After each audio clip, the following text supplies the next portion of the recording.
Cuando éramos niños, los viejos tenían como 30. Un charco era un océano. La muerte lisa y llana no existía. Luego, cuando muchachos, los viejos eran gente de 40. Un bosque era un estanque era un océano, y la muerte solamente una palabra. Ya cuando nos casamos, los ancianos estaban en los 50. Un lago era un océano. La muerte era la muerte de otros. Ahora, veteranos, ya le dimos alcance a la verdad.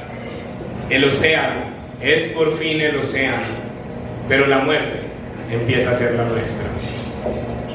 Mario Benedetti.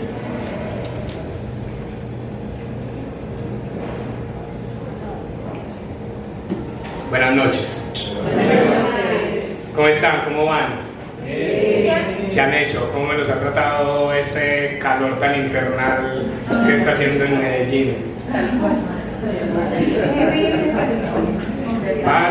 Eso es como que si el dios Sol se estuviera vengando de nosotros por pagos.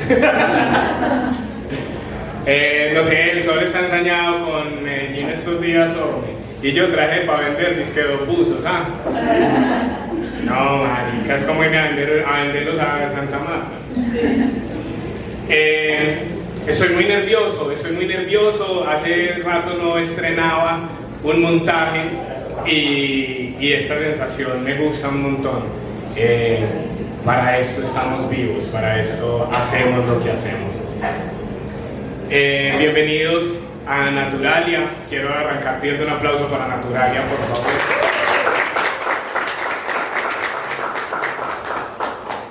Naturalia siempre ha creído en mí. Siempre que yo digo, Oli, me dejan contar, siempre dicen como, uy, de una, va. Y siempre llega mucha gente, unos muy cercanos, otros nuevos, y que chimba que nos volvamos cercanos. Este montaje de Muriéndonos por Contarlo nace primero de la necesidad artística de crear, de montar algo nuevo, de estar siempre en el gremio, como de mantenernos vigentes. Segundo, de la terapia, de ir al psicólogo. El psicólogo me dijo, usted está muy loco, mano, haga arte, todo lo que pueda, todos esos sentimientos que tiene, conviértalos en arte. Porque mi psicólogo, pues, afortunadamente no vino, qué cagado, ahí me hubiera ahorrado una sesioncita de terapia. David muy querido conmigo, conversando, nos dimos cuenta que tengo un montón de duelos no resueltos, de ausencias de personas que ya no están en este plano. Y en mi anteproyecto del trabajo de grado en la hermosa, gloriosa y desfinanciada Universidad de Antioquia, estoy escribiendo ya mi anteproyecto para el trabajo de grado. Se llama Muriéndonos por Contarlo, y es como buscar la herramienta, buscar la narración oral como herramienta para tramitar los duelos, como a través de la cuentería, tanto del trabajo previo a la escena, todo el tema de la escritura, del montaje del cuento, y ya todo el tema de la escena, cómo nos pueden ayudar a nosotros a hacer catarsis, a hacer un duelo, a elaborar un duelo. El anteproyecto ha mutado un montón. Este anteproyecto ha mutado un montón porque empezó en México. El año pasado tuve la fortuna de ir a contar a 2 ciudades en México, a 2 festivales internacionales de cuentería, y me di cuenta que los mexicanos tienen unas formas de narrar la muerte muy diferente a como la narramos acá, a pesar de tener unos contextos socioculturales tan similares. Temas microtráfico, temas fronteras invisibles, tema narcotráfico, tema bandas, pues todo es un tema muy similar, pero cómo contamos la muerte, cómo nuestras creencias y nuestros propios rituales nos han hecho ver la muerte diferente. El profesor me dijo, uy, qué chimba, pero qué embalada, tiene el espectro de trabajo muy amplio porque es México, tal. Entonces por eso decidí sacar esta parte del anteproyecto con lo que pude rescatar de la búsqueda en México, que fueron unas leyendas mexicanas para que vean la diferencia en cómo contamos la muerte. Por eso este montaje consta de 3 cuentos. Un tema de cómo alguien ve la muerte, el segundo tema de cómo ven la muerte en México y el tercero de cómo veo yo la muerte o de cómo la he sentido yo.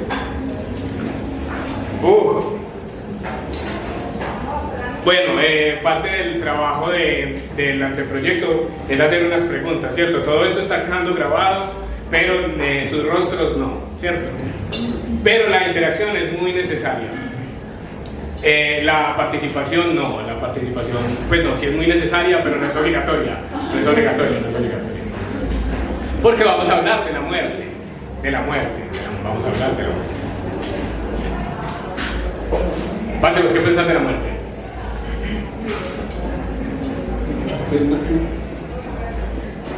Nunca había pensado en eso hasta que tuve un hijo y empezó a crecer, y cada etapa de su vida yo tenía como que hacer el duelo de cada etapa de su vida, y pensaba que eso era muy doloroso hasta que se murió mi papá. Ahora que se murió mi papá, estoy como viviendo otra etapa de conocer la muerte, como conocer también cómo muero yo a mis etapas viejas. No sé, me parece atractiva, aunque no sé si hagan canciones y cuentos y cosas así de eso, pero me parece una cosa muy, sí, como muy atractiva en la medida en que la estoy conociendo, mi relación con ella la estoy conociendo. No sé si soy claro. Sí. Es claro, sí o qué, todo lo entendí. Bueno, ¿cómo es tu relación con la muerte? ¿Qué piensas de la muerte? A mí me da miedo. Ok. Porque pues yo desde muy chiquita, pues mi abuelita por parte de mi papá se murió y a él le dio muy duro. Pues yo no viví el dolor porque yo estaba muy pequeña, pero siempre me ha dado miedo como tener que experimentar eso. Mi señora, ¿cómo está? Con el micrófono, yo sí tengo que hablar con el micrófono. Mi señora, ¿usted qué piensa de la muerte? Yo digo que a esta edad que yo tengo ahora y todo lo que yo he aprendido en mi caminar, creo que es como una trascendencia. Eso es una trascendencia. Qué bonito, muchas gracias. Muchas gracias por compartir. Ahorita le pregunto a más gente porque si no nos alarga esto un montón.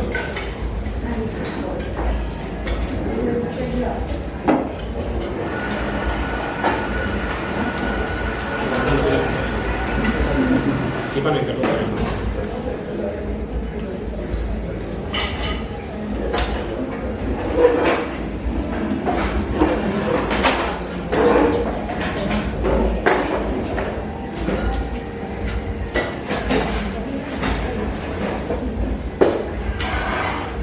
¿Qué más? ¿Cómo están? ¿Bien o no?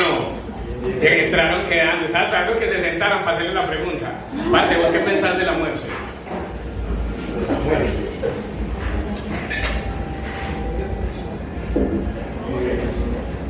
Salvo que nos va a tocar un día. ¿Le tenés miedo? ¿O cómo lo ves? ¿O esperas que llegue el traje? El miedo sí le tengo, claro. ¿A morir o a la forma de...? A la forma de morir. Porque eso es muy común. Eso es muy común. Yo le tengo pánico a la forma de... Yo quisiera morir como murió mi abuela, por ejemplo. Mi abuela murió en la casa acompañada de sus 3 hijas mujeres, después de haberse despedido mediante una llamada de todos sus hijos varones. Tranquilita se quedó dormida. Así quisiera yo morir. Esther. 5 de la tarde. El sol aún brillaba, pero cada vez más apaciguado. La brisa empezaba a amainar todo ese calor tan infernal que hizo durante el día. Y ella caminaba hacia el malecón. Caminaba con un paso decidido y un paso firme. Eso sí, despacio porque no quería sudar. Llevaba puesta una falda amarilla que le marcaba las caderas, sutil pero sensualmente. Una blusa con la espalda abierta, su collar de aragonita que utilizaba siempre para los momentos donde necesitaba más sabiduría, y unas chanclas cafés. En el pequeño bolso que llevaba atravesado al pecho, tejido, cargaba una vela blanca, un tabaco, salvia blanca y una candela. El cabello lo llevaba suelto, un enmarañado matorral de pelo que le llegaba hasta las caderas y que cada que el viento soplaba la hacía ver como una leona. Iba recogiendo flores en el camino para hacerse una corona con ellas y de cuando en cuando iba saludando a uno que otro vecino que se encontraba en el camino, lleno de olores a pescado. Cuando llegó al preludio que daba al campo que daba preludio al río Magdalena, sintió un corrientazo. Sintió como si hubiese caído un rayo y hubiese atravesado del cielo a la tierra utilizándola a ella como canal. Pero se sintió aliviado, porque el nudo que tenía en la garganta y todos esos miedos que llevaba arremolinados se le fueron volviendo pequeñitos, pequeñitos hasta quedar ahí sepultados bajo sus pies. Cuando llegó al río, se quitó las sandalias y dejó que ese gigante le acariciara los pies. Y se sentó en un pequeño murito a verlo. A ella le encantaba ir y sentarse ahí. Le encantaba hablar con él, porque le contaba sus penas, le pedía uno que otro consejo, o le lloraba algún dolor para que él la curara. Estando ahí sentada, con la candela encendió la vela.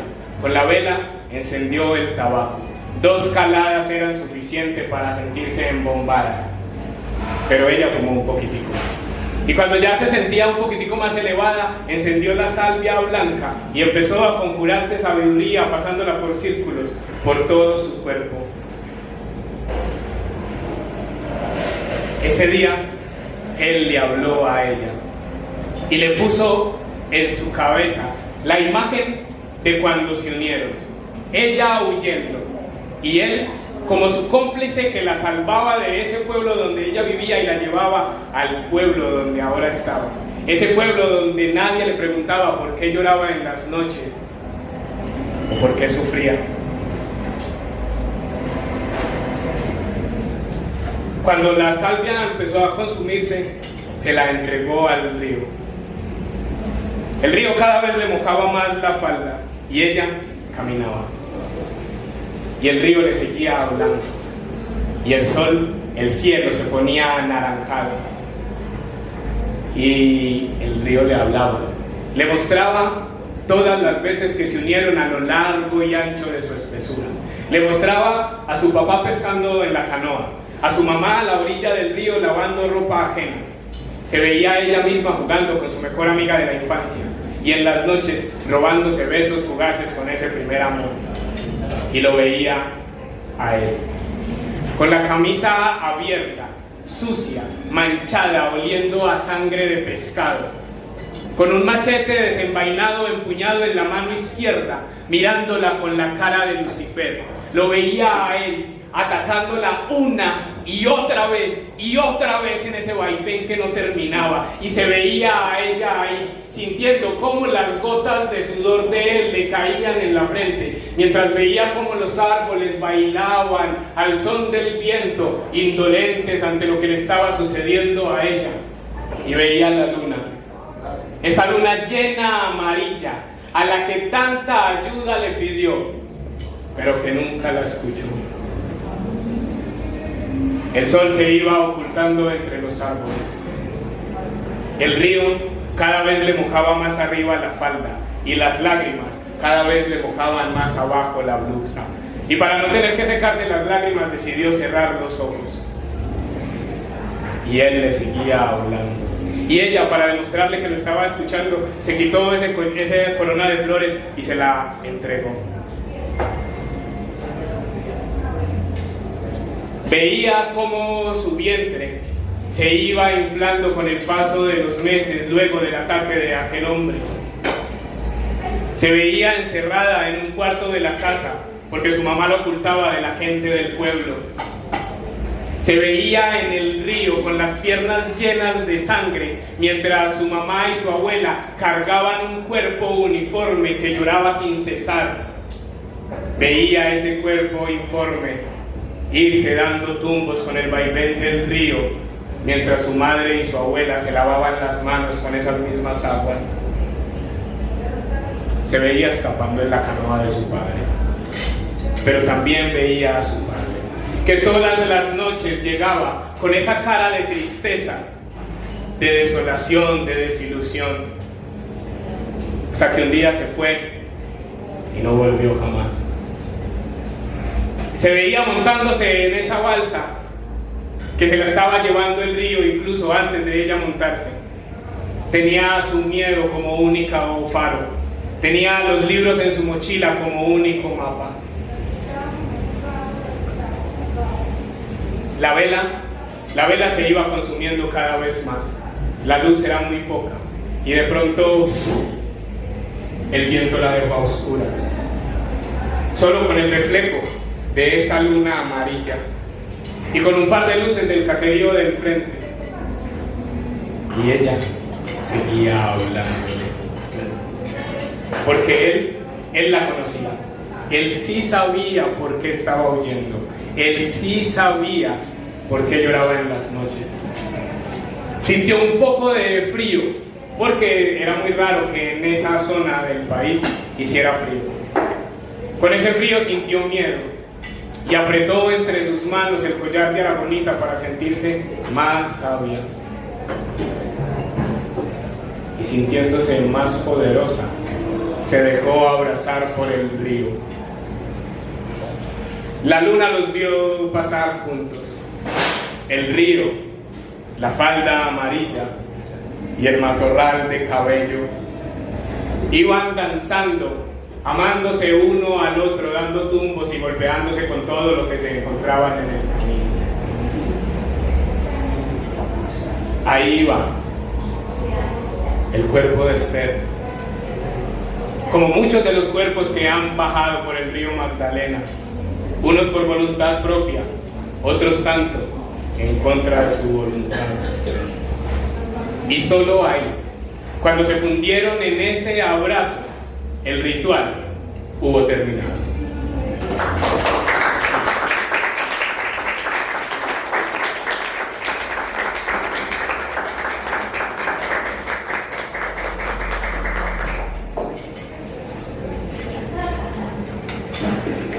Esther, de la escritora Valeria Moncada, aquí presente, un aplauso para ella.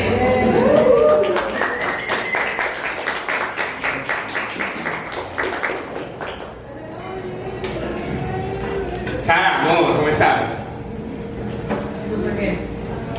Esa pregunta es muy personal y no la tienes que responder si no quieres. Porque aquí estamos obligando a todos. No, mentira. ¿Cómo viviste la ausencia de tu abuelo? ¿La ausencia o la muerte?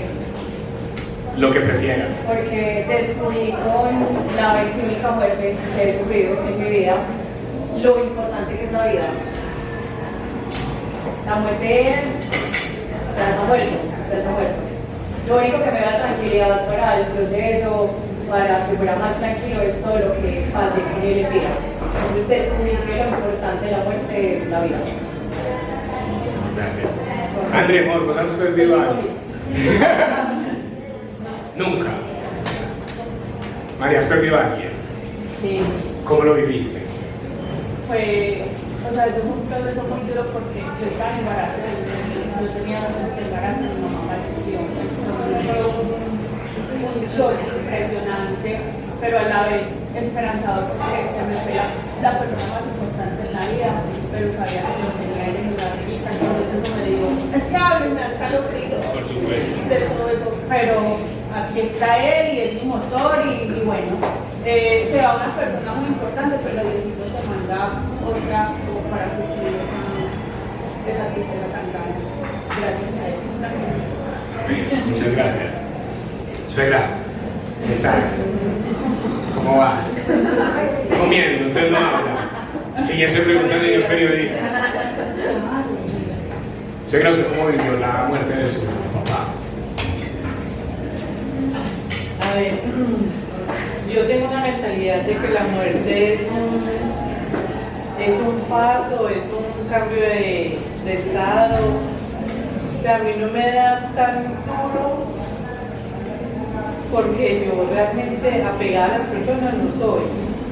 Yo trato de disfrutar a las personas cuando las tengo, de que se sientan bien cuando yo estoy con ellas, para no tener remordimientos después, cuando no está. Yo considero que es un paso que a todos nos va a llegar, que tómalo como uno quiera, siempre va a estar ahí, sea hoy, mañana, 10 años, 15 años, pero nos va a llegar. Y para eso uno nunca está preparado. Y si a un ser querido le pasa algo, yo sé que va a estar mucho mejor donde va a estar que aquí. Pero nosotros siempre somos egoístas porque no vamos a tener esa persona aquí, que es mi compañía. Y no pensamos en la otra persona que puede estar enferma, puede estar grave, puede estar pasando por muchas penalidades, pero yo no quiero que se vaya porque a mí me va a hacer falta. Entonces es un estado de que le toca a uno aprender a vivir. Gracias, muchas gracias. A mí me encanta porque las preguntas que he hecho, este tipo de preguntas pues van en mi anteproyecto, ¿cierto? Se la he hecho a un par de amigos, a un par de narradores, y todos tienen unas respuestas así, pues muy bonitas, unas respuestas muy poéticas, muy desde la esperanza, y lastimosamente la forma en la que contamos la muerte no es en la forma en la que la escribe Vale o la forma en la que lo estamos hablando nosotros acá. Hay unos cuentos muy violentos, de pronto si al final no le dan tiempo lo cuento, sino que es que ese no iba dentro de él, que también es una forma de contar la muerte, pero ya desde la violencia. Y en la investigación que hice, en la conversada con amigos narradores cuenteros de México, me regalaron esto, que son las leyendas mexicanas. Una versión muy rara de cómo se cuentan unas leyendas mexicanas en un paisañero. ¡Ah, qué raro!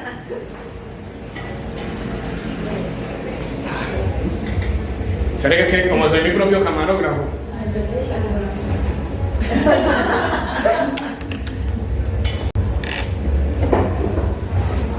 Las leyendas mexicanas. Y ahí aplaudo. Aplausos para que quede en el video, aplausos para que quede en el video. Las leyendas mexicanas.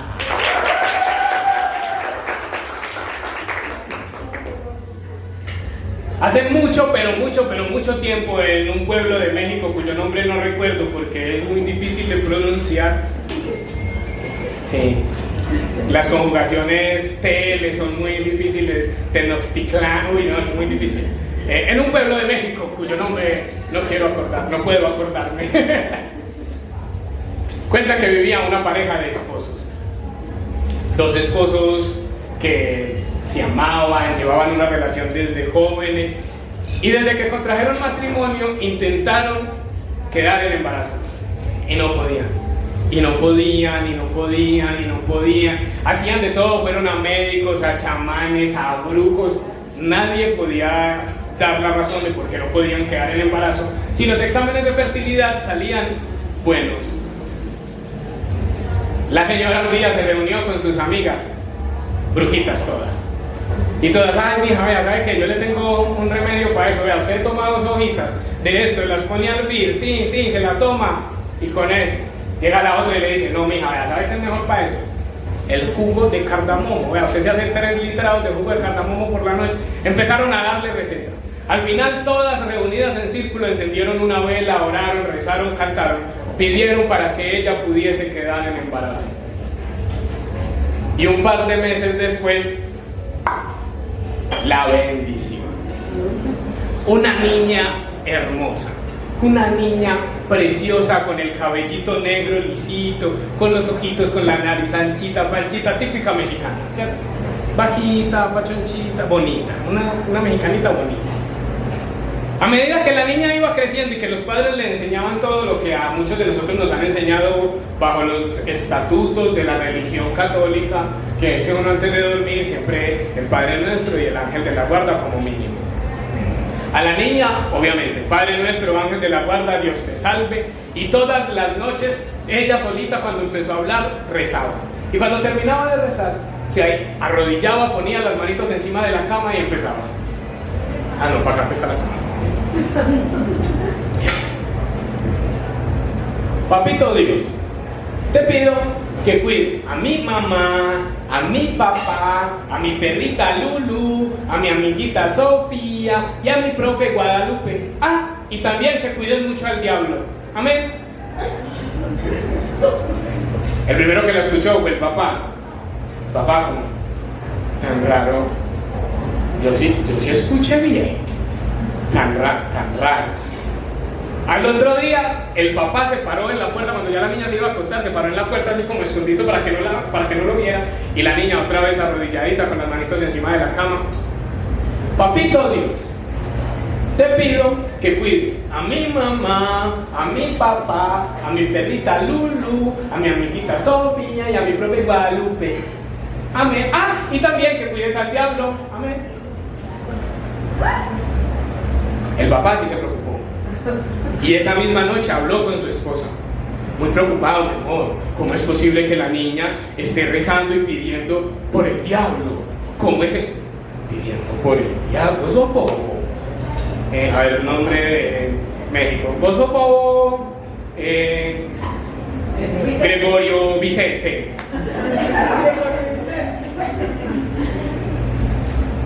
Seguro escuchaste, María. No, mañana vas y apuestas a la niña para que te espere la mamá. Ahí escondida sin que la niña la viera. Cuando vio que la niña se bajó de la cama, se arrodilló, puso las manitos en la cama y empezó.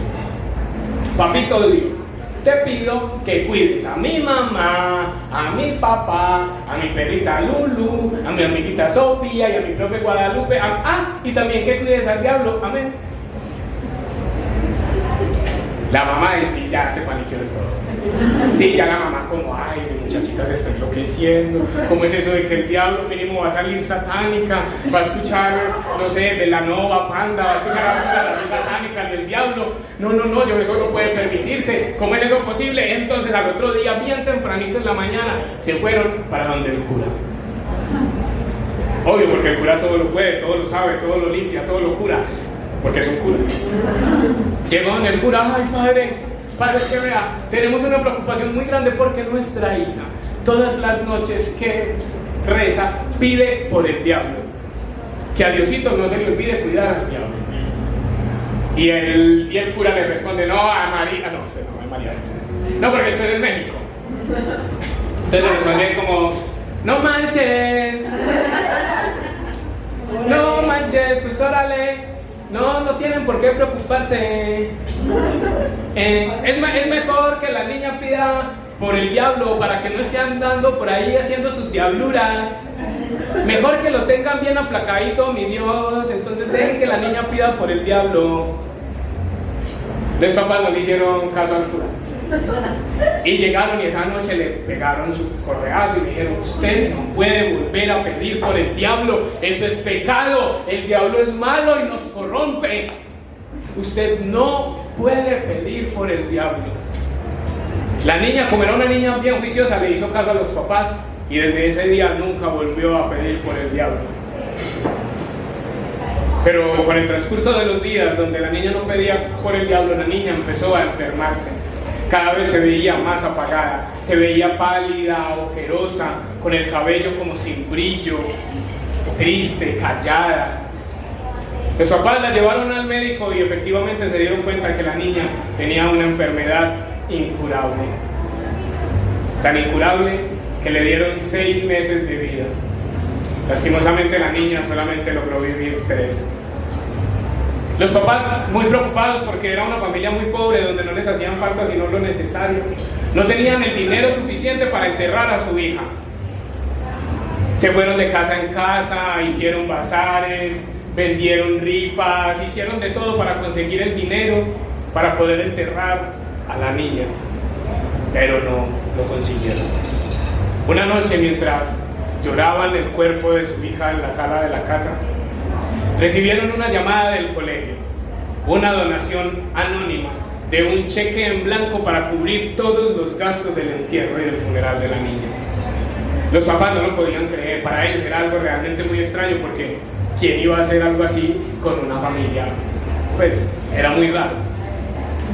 Cuando estaban en el cementerio y estaban a punto de enterrar el féretro blanco de la niña, apareció en la escena un señor con un smoking completamente negro opaco, como si quisiera atrapar a todas las miradas que osaran posarse sobre su traje. Tenía unas zapatillas tan brillantes, pero tan brillantes, que el reflejo del sol las hacía ver blancas. No se le veían las facciones porque tenía un sombrero de ala ancha con una pluma roja que le ocultaba muy bien el rostro, pero se notaba que tenía barba y que lloraba. Los papás, sorprendidos por ver un hombre tan extraño con esa vestimenta en ese lugar, se acercaron a él a decirle qué le pasaba, que si era que la niña le recordaba a su hija, que qué era lo que sentía. El hombre los miró, le puso la mano en el hombro al padre, se levantó la mirada y con los ojos rojos le dijo: Señor, yo estoy hoy aquí porque su hija ha sido la única que ha rezado por mí. No se preocupen por plata. De hoy en adelante, a ustedes, nada malo y nada les va a faltar. Se dio media vuelta y se fue. Y cuando cruzó las puertas del cementerio, dicen que desapareció. El papá, envuelto por la rabia que sentía por la pérdida tan temprana de su hija, esa noche, en la sala de su casa mientras tomaba, juró y rejuró que iba a buscar a la muerte y se iba a vengar de ella. Y su esposa, en su infinita sabiduría, le contó esta historia.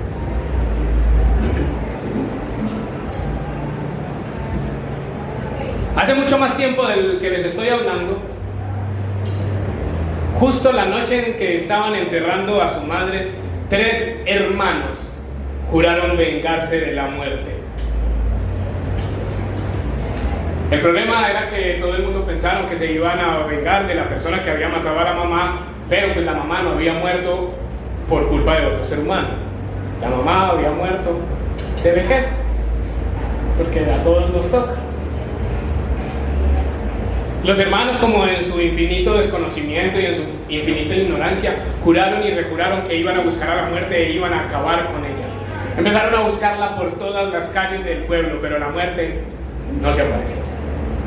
Al otro día salieron bien tempranito en la madrugada a visitar los pueblos cercanos buscando la muerte, pero la muerte no la encontraba.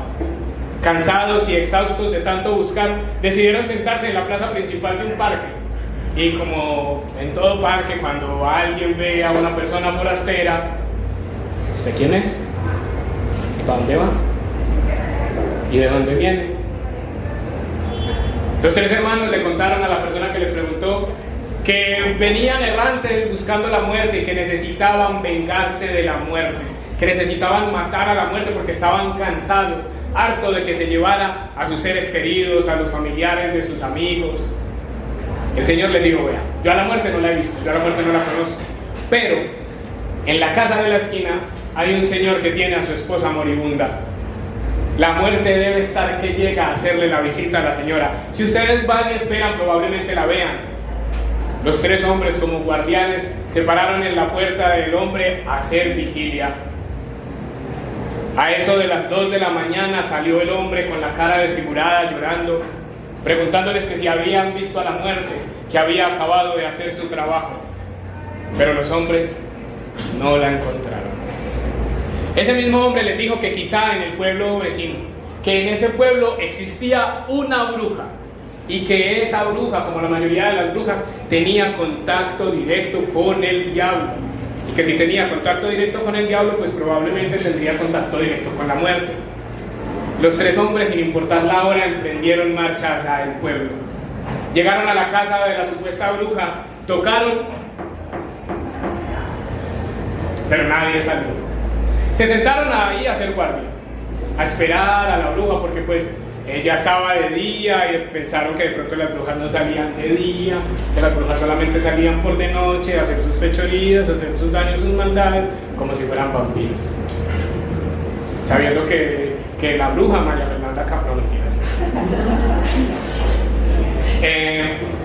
Se quedaron ahí esperando que la muerte apareciera, que la muerte llegara, pero la muerte nunca llegó. Y mientras esperaban por lo menos que la supuesta bruja apareciera, se estaban empezando a quedar dormidos cuando vieron en el horizonte un fulgor. Todo el pueblo se acercaba a la casa de la bruja con antorchas, con palos, con machetes, con cuchillos. Eran liderados por una mujer que gritaba: ¡la bruja me robó a mi hijo! ¡Esa bruja me secuestró el niño! Mínimo lo va a utilizar para hacer algún veneno o alguna poción. ¡Esa bruja me robó el hijo! Todo el pueblo enardecido. ¿Cómo era posible que la bruja se fuera a robar a un niño del pueblo? Eso es inaudito. No, eso no podía. Ay, eso no podía pasar. Se me enredaron. Eso no podía pasar. Llegaron, irrumpieron sin pedir permiso, tumbaron la puerta de la casa de la bruja y notaron que la bruja tenía un montón de altarcitos con plantas, con frutas, con semillas, con colores raros, con animalitos disecados, con santos de cabeza, con calderitos, con velas derretidas. La gente, al ver todo eso, dijeron: claro, esto es satanismo. Le rociaron gasolina a toda la casa y le prendieron fuego. De las profundidades de la casa salió un monito prieto que decía la gente del pueblo era algún hombre del pueblo que no le prestó atención a la bruja y ella lo convirtió en un mono para que la acompañara y la siguiera. Otros decían que era un brujo más poderoso que la acompañaba siempre para alimentar sus poderes. Y otros decían que era un simple monito que ella había rescatado. El mono salió de las profundidades y vio que la bruja estaba siendo quemada a la mitad de la sala de la casa, amarrada. El monito, tratando de aflojar las cuerdas, empezó a prenderse fuego. En gritos y alaridos, al igual que la bruja, el monito miraba a la gente como tratando de pedir ayuda, que lo apagaran a él o que la apagaran a ella para que ella lo pudiera apagar a él. El monito salió a la calle, a todo ese callejón de piedras, y mirando a la gente, se deshizo en cenizas, al igual que la bruja y la casa. Cuando todo el mundo llegó a donde la señora a decirle como: señora, la casa se quemó y no encontramos al niño. ¿Niño? ¿Cuál niño? ¿Cuál niño? Yo no tengo hijos. ¿Niño? ¿Cuál niño? ¿Ustedes quiénes son? ¿Ustedes qué están haciendo? ¿Ustedes por qué me están mirando así? ¿Niño? No, yo no tengo hijos. Se dio media vuelta y salió corriendo mientras gritaba: ¡la bruja se me robó el hijo! ¡La bruja se me robó el hijo! Los tres hermanos quedaron sin palabras. No sabían qué decir, qué hacer ante semejante acto. Porque después de ver todo lo que vieron, la muerte no se apareció. Los tres hermanos ya estaban cansados, pensaron en devolverse para la casa.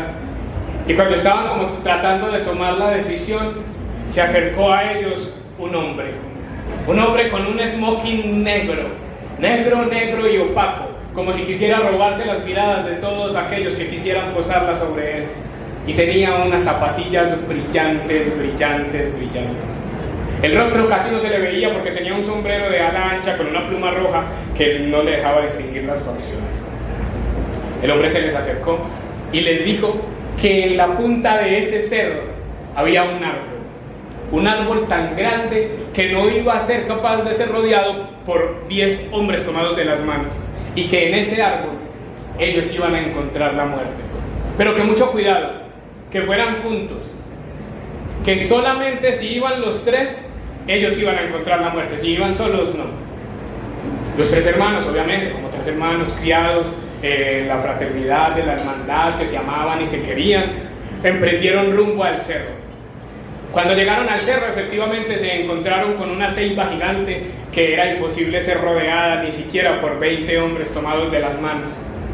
Empezaron a buscar en las ramas, en los arbustos pequeños, en las raíces, a ver si de pronto por ahí estaba la muerte, pero cuando ya estaban quedándose dormidos, el hermano menor se encontró un pequeño cofre lleno de monedas de oro.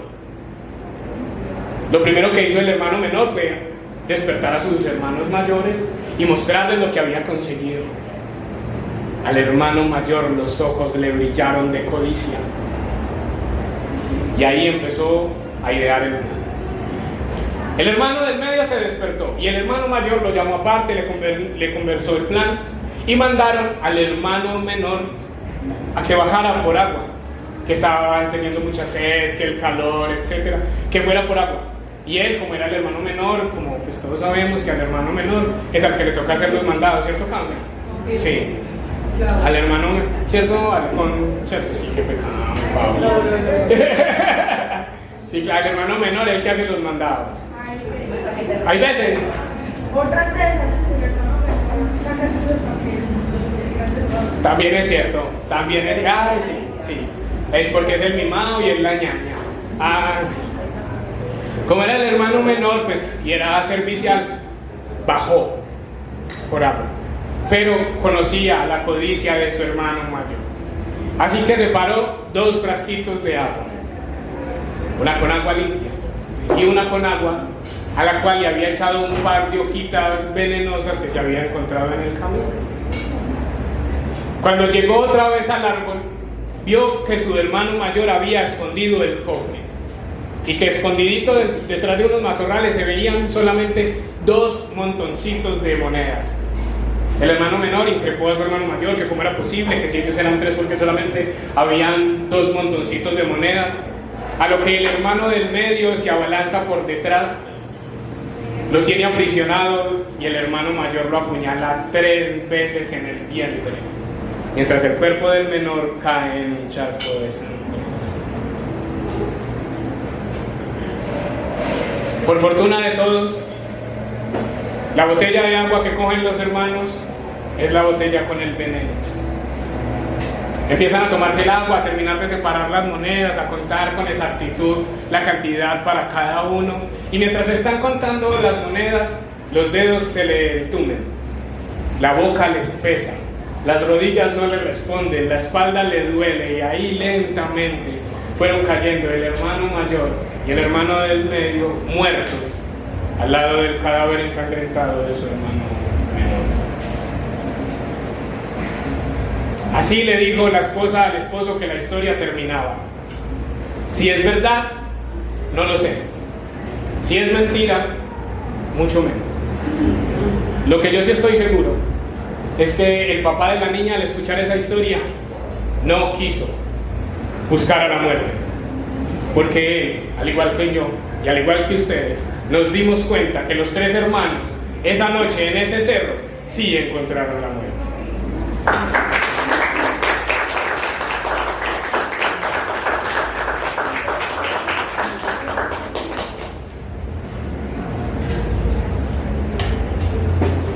¿Qué diferencia cómo se narra la muerte? Me da chimba. Estos cuentos, como son leyendas mexicanas, no tienen autor. Son del pueblo y para el pueblo. Rulos, ¿vos has perdido a alguien? Sí, a mi abuela. Este año. Ah, pero me hacen llorar ya. Lo siento mucho. Lo siento mucho, sé lo que es perder a la abuela. ¿Cómo te sentís hoy? Bien, la verdad bien. Es un proceso difícil, pero en gran parte uno también se tiene que responsabilizar de que la muerte no es algo que uno pueda como limitar. O sea, como que uno llegue y diga, no te vas a morir. ¿Ya? Y realmente cuando uno empieza a notar que la persona realmente sí necesita morir para descansar, para que todos descansemos alrededor, uno como que convierte la tristeza en una formación al futuro, una formación a ya sé cómo debe ser la muerte, no debo de tenerle miedo, sino confrontarla y darme cuenta de que es un crecimiento, lo que decían por allí. Hablar de las experiencias bonitas, que lo bonito es a lo que lleve esa persona alrededor de uno, sin que esa persona esté contigo. Gracias, gracias. Papá, ¿bien o no? Aliviado. ¿Cómo le fue a usted con la muerte de su papá? la muerte de mi papá, bien, realmente bien, porque fue una muerte consentida, en el sentido de que mi papá sufría de diálisis, y realmente cada día era más deteriorado. Entonces, viviendo lo mismo los hermanos, 3 hermanos, la mamá y el papá y las nueras. Y se tomó la decisión de no hacer la diálisis. Efectivamente, al de dejar la diálisis descansó y realmente fue una residencia bonita, tranquila. Entonces, fue algo que realmente pues, nos marcó, me marcó, pero fue algo que él quiso, porque la última decisión la tomó él. La persona que nos acompaña en el proceso le preguntó a él, don Vicente, ¿sabe lo que hago? Él dijo, sí, es lo que hago. Fue una decisión consensuada. Qué belleza, muchas gracias. Me parece maravilloso. Y yo por eso siempre voy a abogar por una muerte digna, por uno poder decidir cuándo se va a morir y no tener que suicidarse. Por eso yo soy fiel abanderado de la lucha por la eutanasia y por el suicidio asistido. Considero que son muertes mucho más dignas que estar pegado a un respirador artificial en un hospital. Puede ser lo mejor, ¿cierto? Uno poder decidir cuándo y cómo se quiere ir para no tener que sufrir padecimientos del cuerpo, ¿cierto?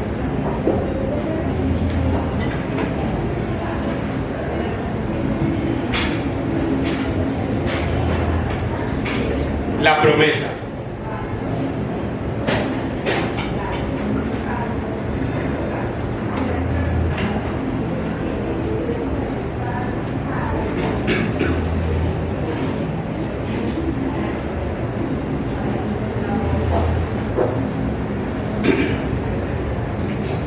El golpe no lo recuerdo.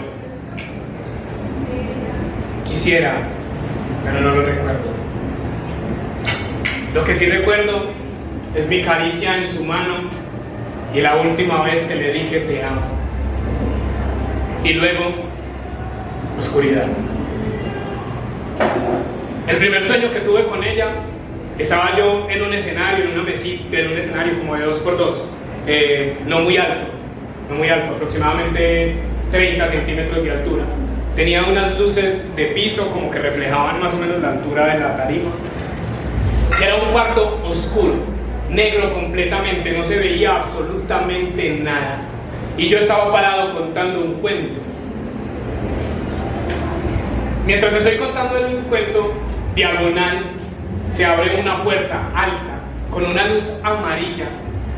Y en medio de la luz se dibuja la silueta de mi abuela. Su voz inconfundible. Mijo, venga. Mijo, venga. Y mi primer pensamiento es, si mi abuela me está llamando, tuvo que haber sido muy duro el hijo de puta traque que nos dimos. Y yo ya me morí. Cuando brinqué del escenario y me dirigí hacia donde mi abuela, siento la voz de ella, de Katy, que me tiene de la mano y me dice, no vayas, no tienes que ir todavía, a ti todavía te falta contar el cuento. Y me desperté en el hospital, y lo primero que hice fue gritar y llamar el nombre de mi persona de confianza.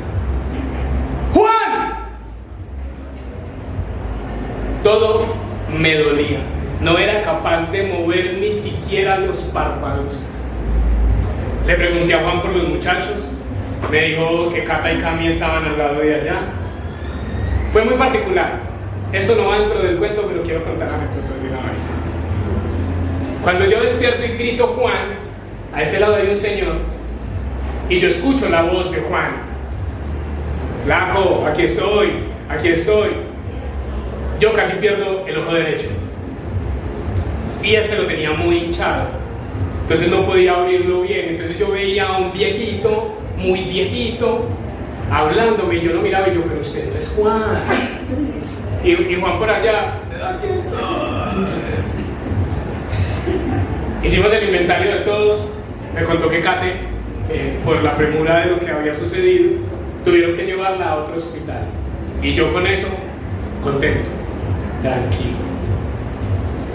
Lastimosamente, su muerte no me llegó de golpe como el accidente, como quise que me llegara, como hubiese querido que me llegara. Me llegó a plazos, a cuotas, como pagando un karma. Me llegó en la mentira de nuestros seres queridos. Me llegó en el alebrije que me cuida todas las noches. Me llegó en las conversaciones con Camilo en la habitación que compartíamos en cuidados especiales.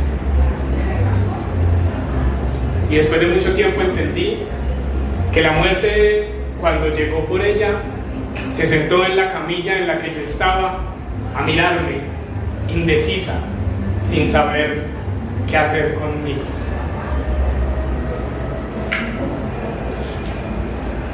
El segundo sueño fue muy similar al primero. Estaba como en un cuarto oscuro, pero no estaba contando, sino que sentía mucho miedo. Sentía demasiado miedo porque no veía nada. Yo le tengo miedo a la oscuridad, y le tengo miedo a la oscuridad en soledad. Y yo estaba solo en lo oscurito, y yo sentía mucho miedo. Esa sensación no se me olvida, porque siempre que pienso como en miedo, se me viene la sensación de ese sueño. Los sueños han sido todos muy vívidos, todos. Yo estaba parado, buscando como una pared para recostarme en ella y tratar de hacerme bolita, que es como la posición segura de todos los seres humanos. Y escuché su voz. Me preguntaba que cómo estaba, que cómo me sentía. Yo obviamente le dije que cagaba el susto, que nunca había sentido esa sensación que sentía, que tenía mucho miedo, que me sentía muy culpable por lo que había sucedido, que la extrañaba un montón, que quería verla, que me dolía mucho no haberme despedido de ella. Y ella dándome calma.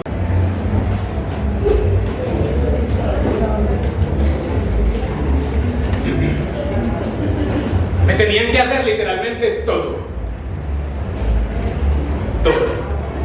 Desde definirme los crespos, cortarme las uñas, hasta limpiarme el culo. Literal, porque no me podía parar. Lo único que podía hacer era medio levantar la nalga para que mi mamá o mi tía me limpiara.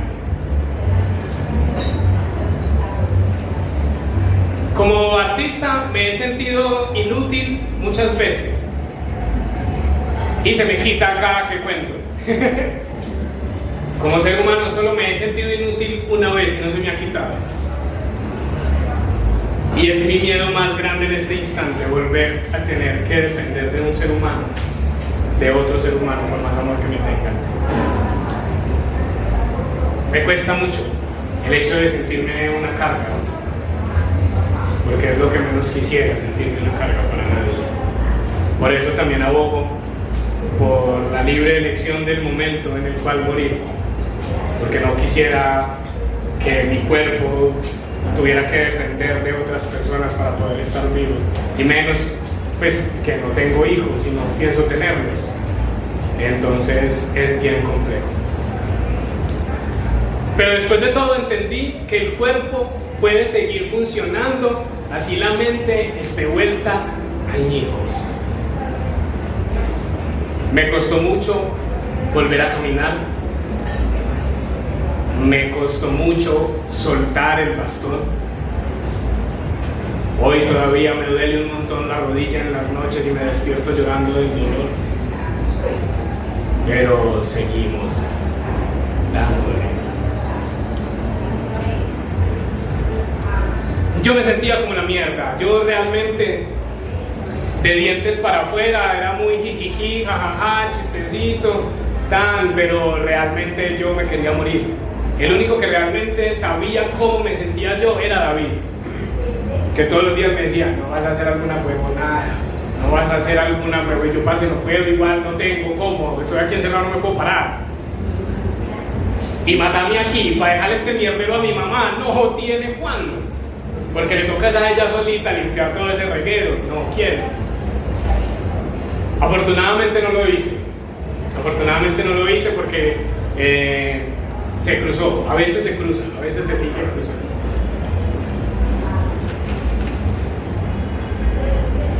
El tercer sueño que tuve fue un sueño más diferente, pero en el cual estaba lúcido.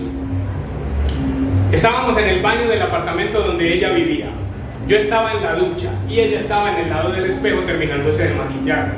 Llevaba puesto un vestido amarillo que nosotros habíamos denominado el vestido hamburguesa, porque siempre que se lo ponía salíamos a comer hamburguesa y siempre que comíamos hamburguesa se chorreaba la niña de hamburguesa. Entonces era el hamburguesa. Yo me estaba duchando y estábamos hablando, mi relación con ella era una relación abierta, era una relación no monógama. Entonces estábamos hablando, a las personas con las que salíamos fuera de la relación las llamábamos fletes. Entonces estábamos hablando de un fletecito de ella que es dueño de una licorera, el man es chocuano, y cada rato le mandaba botellas de biche y de curado. Y estábamos hablando que justo días antes del accidente, el man le había regalado 2 botellas de biche. Ya ella y yo nos habíamos tomado una y llevábamos otra para el viaje, donde nos accidentamos. Y yo en la ducha le estaba diciendo como, hey amor, mira chimba, ese flete es suyo. Uy, ese man, mero bien, parce. Dígale que la buena, que yo le mando a decir que mi Dios le pague y le dé el cielo. Que ojalá se le sigan atravesando esas maricaditas con pataconcitos. Y ella como, sí, es que los fletes míos sí sirven, porque los fletes suyos sirven pa' puta mierda. Y soltó una carcajada estridente de esas que ella se tiraba. Yo en ese momento volteo a coger el champú y recuerdo y entro en conciencia. Y volteo y la miro. Y le digo, mi amor. Y ella entiende, como si me entendiera, como si me leyera los gestos de la cara. Y mi amor, tus amigos me han preguntado mucho que cómo estoy, que si estoy bien, se han acercado a apoyarme de manera económica, de manera psicológica, han estado muy presentes. Y ella como, es que los parceros míos son una chimbita. Y yo sí, amor, tu familia también ha estado muy presente, me han estado apoyando mucho, pero yo quiero salir, quiero ir al cementerio, quiero visitarte. Y ella como, ya, tranquilo, ya se dará, ya se dará. Volteé, cogí el champú y cuando volví a mirarla, ya no estaba. Y en el marco del espejo estaba colgado en un gancho negro el vestido.